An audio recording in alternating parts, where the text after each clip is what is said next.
დღეს მეზღვაურთა საერთაშორისო დღეა. საზეიმო ღონისძიება ბათუმის ნავსადგურში ამ წუთებში მიმდინარეობს. ღონისძიებები ბათუმში 10 საათიდან დაიწყო.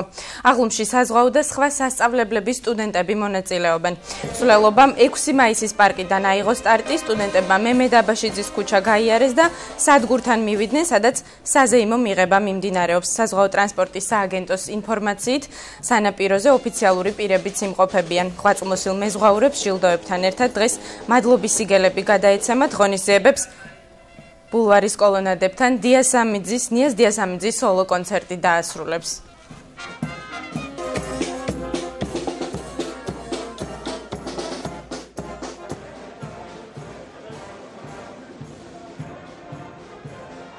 ჩვენ ახლა ნავსადგურიდან ქეთი ჭყონიას ვრთავთ პირდაპირ ეთერში, რომელიც მოგვიყვება თუ როგორ აღინიშნება ეს დღე აჭარაში.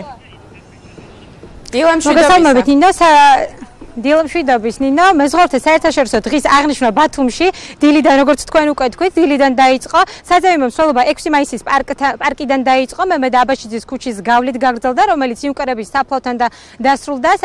მეზღვაურებმა აღნიშნული საფლავი გვირგვინით შეამკეს. ამის შემდეგ ღონისძიებამ გადაინაცვლა ბათუმის მეათე ნავმისადგომთან. აქ იმყოფებიან რეგიონის პირველი პირი არჩილ ხაბაძე, ასევე საზღვაო სატრანსპორტო სააგენტოს ხელმძღვანელები და ეკონომიკისა და მდგრადი განვითარების მინისტრის მოადგილე ნაცია მიქელაძე. ნაცია მიქელაძემ სწორედ დღესვე ღონისძიების ბოლოს საზღვაო დარგში შეტანილი წვლილისთვის დააჯილდოვა რამდენიმე ვეტერანი კაპიტანი. მინდა გითხრათ, რომ ამის შემდეგ ღონისძიებები დღის განმავლობაში გაგრძელდება. იგი ქალაქის სხვადასხვა უბანს მოიცავს. დღის ბოლოს კი ბულვარში კოლონადებთან გაიმართება ნიაზ დიასამიძის კონცერტი. მოგეხსენებათ, იგი არის მეზღვაურთა ჰიმნის ავტორი. როგორ განვითარდება მოვლენები, ჩვენ მომდევნო გამოშვებაში ისევ დაგიბრუნდებით. ნინო? მსვლელობა დავიწყეთ აკადემიის შენობიდან, მოვდივართ სტალინის ქუჩიდან, მივემართებით იუნკერების სასაფლაოზე. დღეს არის მეზღვაურთა დღე და ყველაზე იმობს, ყოველწლიურად აკადემია აღნიშნავს ამ დღეს და ეს არის ყველასთვის უდიდესი დღესასწაული. დღეს ყველა მეზღვაური აღნიშნავს ყოფილი მეზღვაურები, მოქმედი მეზღვაურები და ეს მომავალი მეზღვაურები, რომელიც საქართველოს სახელია და ქართველი მეზღვაურის სახელია.